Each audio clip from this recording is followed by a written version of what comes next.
Coucou tout le monde, j'espère que vous allez bien. Aujourd'hui, je vous retrouve pour vous parler de livres. Ça fait un petit moment que je voulais faire cette vidéo, mais j'avais pas eu le temps. En fait, début mai, j'étais allée à une big vente de livres. C'était en fait toutes les bibliothèques de mon réseau, là où j'habite, qui vendaient eh bien, des livres. C'était dans des cartons depuis au moins 3 ans. Ils n'avaient pas eu le temps de le faire pour ces histoires de Covid, de confinement et tout ça. Donc là, c'était l'occasion et franchement, il y avait vraiment de tout. Des romans, des thrillers, des livres de poche, de tout, des magazines, des BD, des mangas, des livres de psycho, de philo, des livres d'études, des dictionnaires. Vraiment, vous retrouviez vraiment de tout. Des livres pour enfants, voilà, des magazines, je crois que je l'ai déjà dit. Donc voilà, bon. Alors moi, j'ai pas pu en ramener autant que ce que je voulais. J'en ai quand même ramené 25. Donc c'est plutôt pas mal pour un premier butin. Donc voilà, bah là j'avais envie donc de vous les présenter. Et on y va. Donc on commence par celui-là, donc de Jo Suarez. C'est donc Les yeux plus grands que le ventre. Alors c'était aux éditions lesdeuxterres.com, je suppose que c'est ça l'édition. En fait, c'est l'histoire d'un tueur en série donc à Rio de Janeiro, qui est un peu particulier parce qu'il va s'en prendre qu'aux femmes fortes. Il va tuer uniquement les femmes qui sont rondes et on va comprendre pourquoi il s'en prend comme ça à ces femmes-là. Et du coup, ben voilà, hein, la police, tout ça, met en garde toutes ces femmes, surtout en particularité celles qui sont fortes. Et donc, elles vont réfléchir, je pense, à 2 fois avant d'avoir les yeux plus gros que le ventre. Plus grand que le ventre pour le coup là. Ensuite, on a celui-ci, le chuchoteur. Donc en fait, je me suis fait des petites notes parce que j'en ai beaucoup quand même des livres. Ça parle de rapt de fillettes. Et en fait, dans ce livre, l'équipe de criminologie, ils s'aperçoivent qu'en fait, ils sont un petit peu comme manipulés par l'assassin. Et donc, à chaque fois, ils sont menés sur des pistes, mais sur des assassins différents. Mais finalement, tous les meurtres sont liés. Et donc, l'assassin, il faut le chercher ailleurs. Et voilà. Donc, moi, j'aime bien tout ce qui est thriller. J'aime un peu tout, mais j'aime beaucoup tout ce qui est thriller. Et en fait, c'est vraiment apparemment un thriller époustouflant et ça a été tiré donc de faits réels. Donc voilà, vous trouvez chez les éditions Kalman Levy. Bon, certainement vous le connaissez parce que moi je l'ai déjà vu plusieurs fois. Enfin, la couverture me parle et c'est Donato Carecci. Je pense que ça se dit comme ça. Le chuchoteur. Voilà. Après, je suppose que tout le monde connaît le fameux Hannibal Lecter. Voilà, là, dans ce livre, on va un petit peu découvrir pourquoi Hannibal Lecter est devenu Hannibal Lecter, quoi. Donc voilà. Bon, c'est une histoire un petit peu noire, hein, c'est sûr. Mais bon, moi j'ai déjà vu tous les Hannibal, donc en livre, je voulais voir ce que ça donnait. Et donc, c'est Thomas Harris qui l'a écrit. On me voit en relief, c'est horrible. On me voit dans la, dans la couverture. Donc, c'est Thomas Harris qui l'a écrit et c'est le roman Alba Michel. C'est les éditions Alba Michel. Donc voilà, là on comprend vraiment les origines du mal, pourquoi il est devenu comme ça. Ensuite, moi qui adore les Pierre Bellemare, j'ai trouvé donc celui-ci, L'empreinte de la bête. Donc Pierre Bellemare, il a l'habitude d'écrire beaucoup sur les gens qui tuent, sur les enfants aussi criminels, tout ça. Mais là, on va découvrir des histoires liées aux animaux qui en fait,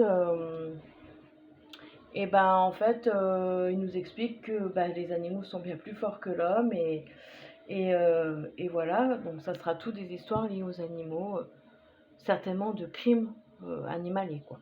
On va dire ça comme ça. Voilà. Ensuite. Alors là, j'ai pris aussi 2 biographies.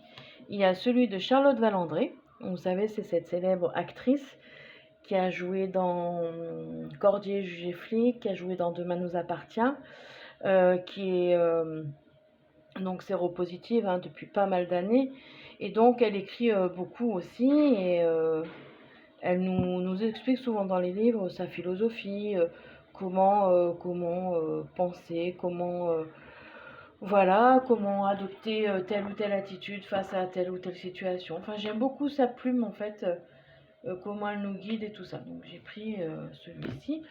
Et depuis longtemps que je voulais lire un livre d'elle, donc j'ai pris aussi Lynn Renaud. J'aime beaucoup cette femme. Et donc voilà, sa biographie que je vais découvrir aussi. Elle a dedans, je me souviens qu'il y avait des jolies photos quand elle était jeune, tout ça. Elle est vraiment magnifique cette femme. Vraiment, elle était à tomber. Elle est toujours, bon, elle est plus âgée évidemment, mais elle a toutes des vieilles photos. Donc voilà, je vais découvrir tout ça. Parce que là, tous les livres que je vous présente, évidemment, je n'ai encore pas eu le temps de les lire. Parce que, étant une accro des livres, des bibliothèques et tout, je vais toujours m'en chercher des millions. Et du coup, bah là, je suis sur plutôt les livres des bibliothèques que je suis allée emprunter. Et bah, toujours pareil, hein, comme tout le monde, avec tout ce qu'on a à faire à côté, toutes les occupations, et ben, j'ai moins de temps pour la lecture. Mais c'est vraiment un échappatoire, je ne peux pas m'empêcher d'aller chercher des livres. Ensuite, j'ai pris celui-ci. Alors, pas tant pour l'histoire, parce que bah, ça apparemment, ça parle de petites scènes de désordre amoureux. Mais je l'ai pris pour le livre. Il est, vous savez, il est matelassé. Il est matelassé et satiné. Il est superbe. Donc, soit je le laisse comme ça, en décorant un petit peu la couverture et tout. Soit je vais plus customiser, mais dedans, il y a des belles photos, tout ça. Donc, je sais pas. Mais en tout cas, je l'ai pris pour la couverture et, tout, et les photos. Parce que, voilà, il y a des belles images. Et j'aurais aimé en faire quelque chose comme un album et tout ça, mais il faut voir. Il faut voir comment je peux magouiller ça. Donc voilà, voilà. Je vais le mettre de côté. Ensuite, j'ai pris des livres donc de philosophie. Donc là, on a un livre sur la résilience de Boris Cyrulnik, évidemment. L'autobiographie d'un épouvantail. Donc il nous parle de tout ce qui est l'enfance, la résilience et tout ça, quoi. Face à l'adversité, face à la souffrance, comment gérer tout ça. Donc voilà. Ensuite, on a le livre de Belle Autrement, de Sophie Cheval, qui en fait a axé l'écriture de ce livre sur l'image qu'on peut, l'image qu'on peut renvoyer dans la société et tout ça. Donc je l'avais déjà emprunté, j'avais pas eu le temps de le finir, là je l'ai acheté.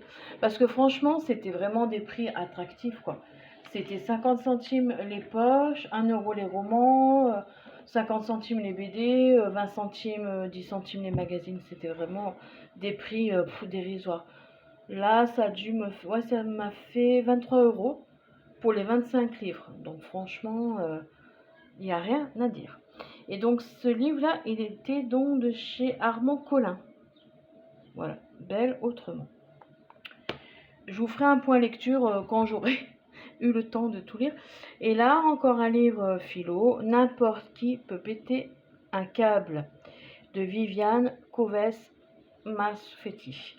Donc en fait, dans ce livre-là, on nous explique où est la frontière en fait entre le normal, entre le normal et la pathologie, et d'où pourquoi à des moments tout le monde est amené à craquer et tout ça, quoi. Donc ça peut aider, ça peut aider. Donc voilà, parce qu'on craque tous à des moments, on n'est pas bien et on a tous besoin d'être guidés, je pense.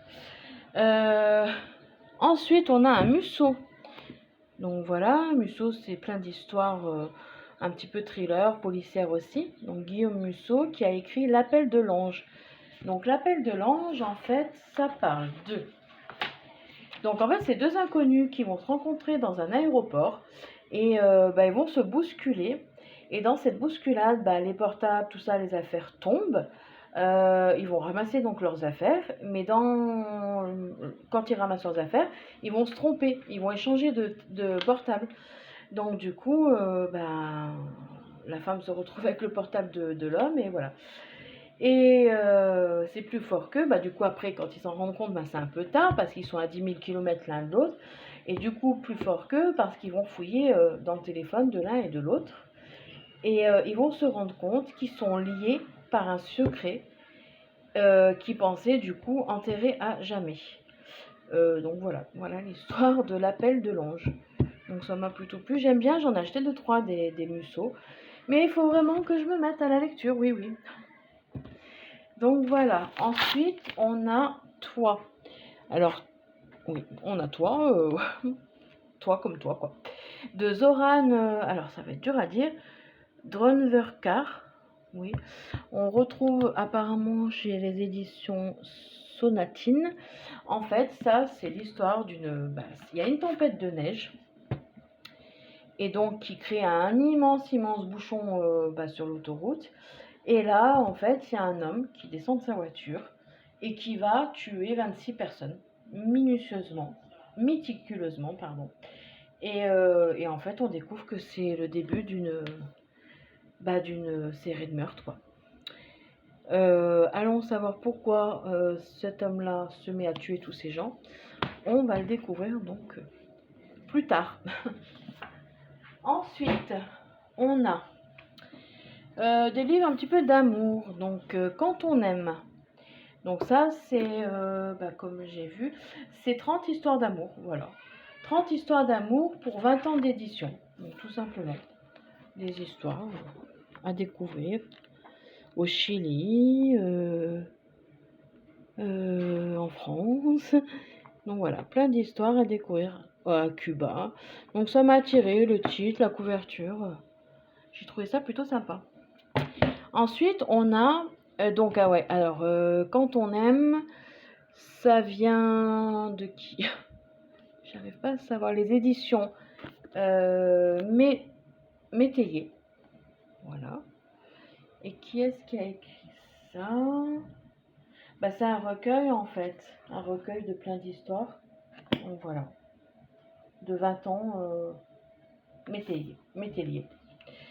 Voilà. Ensuite, on a les livres de Meg Cabot. Donc le premier, c'est une irrésistible envie de dire oui. Et j'ai pris le deuxième, une irrésistible envie d'aimer. En fait, c'est l'histoire de Heather Wells, ex-pop star et fan du sucré. Et en fait, comment dire oui, voilà, c'est ça. Son patron, en fait, se fait tuer et dans tout ça, dans l'histoire, elle va tomber très très amoureuse du détective qui s'occupe du meurtre de son patron. Et là, commence l'histoire avec le super beau détective et tout ça. Et là, c'est un petit peu la suite. Apparemment, elle aussi est devenue une détective et... Non, non. Elle n'est pas devenue détective. C'est pas une Agatha Reza, non, je confonds. Mais en tout cas, voilà, c'est l'histoire d'Heather qui s'est reconvertie en directrice adjointe de l'université de New York. Voilà. Bon, apparemment, c'est les aventures d'une drôle de fille. Donc, ça m'a attiré aussi, voilà. Vous voyez, j'aime bien les thrillers, mais j'aime bien aussi les choses un peu légères, les trucs tout mûs. On verra bien ce que ça donne. Et ça, c'était aux éditions Albin Michel. Et c'est Meg Cabot, donc. Donc, voilà pour ça. Ensuite, je vous dis, j'ai eu du mal à ramener tout chez moi, mais j'ai ramené un énorme cabas. Donc, on a Happy Birthday Grand-mère. Alors ça m'a beaucoup plu. En fait, c'est l'histoire d'une octogénaire en fauteuil roulant, en fauteuil roulant, qui veut absolument tuer sa fille. Parce qu'entre les deux femmes, il y a une haine, elles se détestent au plus haut point. Et la grand-mère est vraiment entourée de personnes qu'elle déteste, quoi. Des personnes mal intentionnées et tout ça, et elle en a marre. Donc j'ai trouvé ça plutôt original. Et c'est un mélange un peu de Tati Daniel et de l'héroïne de Mauriac. Donc voilà, moi j'ai trouvé ça pas mal. C'est Valérie Sobad qui a écrit ce livre et diffusion de Hachette. Voilà.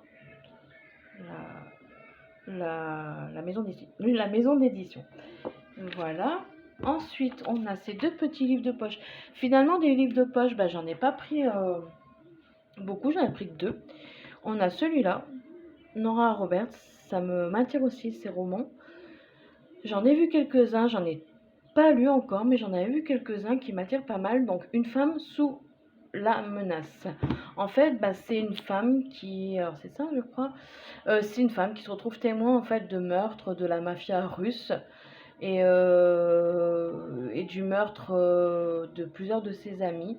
Et 12 ans plus tard, en fait, elle a essayé, elle, de se refaire une vie, tout ça, secrète. Mais c'est plus fort qu'elle, elle enquête encore sur cette espèce de mafia. Et bon, c'est risque et péril, quoi. Assez risque et péril parce que du coup, ils vont s'en prendre à nouveau à elle. Et voilà, donc c'est un petit peu l'histoire entre le gang et cette jeune femme, quoi. Donc voilà. Et c'est aux éditions j'ai lu.com. Ouais, c'est ça. Ouais, aux éditions J'ai lu. Donc voilà, et on a aussi celui-ci, Noir comme l'amour. Donc ça, en fait, c'est 22 nouvelles fantastiques. Donc j'aime beaucoup, beaucoup les nouvelles. Un peu moins les fantastiques, mais pourquoi pas. Pour 50 centimes, pourquoi pas. Non, mais bon, j'essaye de m'intéresser un petit peu à tout, hein, de m'évader dans plein d'univers différents. Et c'est donc Jacques Baudou, Le Monde, qui a recueilli tout ça, je pense, aux éditions Le Livre de Poche. Donc, voilà. Voilà pour les petites poches. Ensuite, attendez, j'en range un petit peu. Il m'en reste encore quelques-uns à vous présenter. J'ai quand même craqué pour des partitions. Ils en vendaient aussi. Mais je regrette un petit peu parce que moi, je me suis lancée dans le junk depuis pas très longtemps. Voilà, en voyant des modèles, tout ça, mais en ayant surtout maintenant une amie qui est folle de ça. Mon amie Sylvie de la chaîne Bull Hall, qui est une fada de junk. Et c'est elle aussi qui m'a inspirée pour avoir des partitions et tout ça. Mais j'en ai pris 2. Donc celle-ci, elle est un peu enfantine, on va dire. C'est avec les lettres des prénoms et tout ça, donc bof bof. Mais c'était vers la fin, j'en pouvais plus. Mon sac était trop lourd, je voulais quand même repartir avec des partitions. Mais du coup, bon, c'est pas celle-là que j'aurais dû prendre, mais je pourrais certainement faire quelque chose. Je les trouve un petit peu trop modernes en fait. Moi, je recherche des vieilles partitions pour mettre dans mes vieux journaux. Mais donc voilà. Donc 2 livres de partitions. Ensuite, on a un livre d'enfant quand même. Princesse Pivoine. Je le trouve juste super beau. Je vais pas trop le gâcher, pas trop le customiser. Mais j'ai en fait dans l'idée de garder quand même les paysages et tout ça. Mais ouais, je voudrais en faire quand même un album avec ma propre petite touche, customisée par-ci, par-là, quoi. Donc, quitte après à refaire un petit peu la reliure au milieu, hein, comme l'autre, là, le rouge. Mais voilà, je l'ai trouvé super mignon, super beau. Donc, les fleurs de cerisier, tout ça. J'aime beaucoup, beaucoup le Japon. Je trouve ça magnifique. Donc, voilà. Princesse Piwan. Ensuite, on a Merci de Robert Emmons. Quand la gratitude change nos vies. La préface est d'Alexandre Jolien et c'est aux éditions, je ne sais pas, c'est caché, Esprit d'ouverture, je pense. Oui, voilà, Esprit d'ouverture. Et en fait, merci, c'est sur la gratitude. Dans ce livre, ils expliquent que la pratique de la reconnaissance mène principalement toujours au bonheur. Donc voilà, et donc on a tous besoin de bonheur. Donc je l'ai pris quoi, pour voir ce que ça donne. Ensuite, on a tout ce qui n'intéressait pas Freud. Donc Freud m'intéresse beaucoup moi. Mais en tout cas, voilà, on a un livre de Philippe Prel, ou Press, je ne sais pas comment on le prononce. Préface de David Servan-Schreiber aux éditions Réponse. Et en fait, ça parle tout de ce qui est la conscience, tout ça, quoi. Donc, comment vous l'expliquer? Je ne me suis pas fait de notes. Mais voilà, donc un livre de philo, de psycho, à découvrir, hein, on verra bien. Donc voilà, ça s'appelle Tout ce qui n'intéressait pas Freud. Ensuite, on a De chair et de sang. Ah non, j'ai un troisième petit poche, ouais, du coup. de Jonathan Kellerman, de Chair et de sang. En fait, c'est l'histoire d'une jeune fille, une jeune ado, qui doit aller voir un psychologue, c'est ça, oui, chez un célèbre psychologue, oui. Malgré tous les efforts, la jeune fille refuse de se faire soigner et du coup, elle est en échec. Mais ce psychologue la retrouve quelques années après. Il retrouve une belle jeune femme quoi, qui a complètement changé. Mais durant, il me semble, une soirée, il va la retrouver morte et du coup, il va épauler le policier qui mène l'enquête sur le meurtre de la jeune fille. Donc voilà, bon, une histoire à découvrir. Et le dernier, alors vraiment ça c'est un coup de cœur par contre, je ne sais pas si vous le connaissez, ça s'appelle Le peigne de Cléopâtre de Maria Enerstam. Alors en fait, Le peigne de Cléopâtre, c'était aux éditions Gaillard. Ça parle de... En fait, c'est une société donc, qui s'appelle comme ça, Le peigne de Cléopâtre. Et cette société, elle va... qui est gérée par trois amis. Hein, donc, par Marie, Anna et Frédéric. Et en fait, elles sont là pour... Cette société, en fait, est là pour résoudre les problèmes des gens. Et chacun amène ses petites compétences de jardinage, tout ça, vous voyez, ce genre de société. Mais un jour, ils ont une demande un peu particulière. C'est qu'il y a une cliente, elle veut que le peigne de Cléopâtre élimine son mari. Donc voilà, une demande particulière. Est-ce qu'elles vont le faire ou pas? On ne sait pas. Et donc il est écrit que difficile de résister à un filon qui promet d'être lucratif et les candidats se bousculent bientôt au portillon. Donc voilà. Donc franchement, j'ai trouvé ça original et ça me fait penser un petit peu à Why Woman Kill, des choses comme ça quoi. Voilà, bon j'espère que toutes ces trouvailles littéraires de lecture vous aura plu. Moi en tout cas, j'avais adoré passer cette journée et à farfouiner partout. Parce que je vous dis, hein, j'aime beaucoup le créatif, je me lance dans la déco événementielle, mais l'amour des livres, je m'en passe pas quoi. Donc voilà, il faut vraiment prendre du temps pour se déconnecter avec de la lecture, c'est important. En attendant, eh bien, prenez soin de vous, ça c'est encore plus important. Et je vous dis à bientôt, bisous.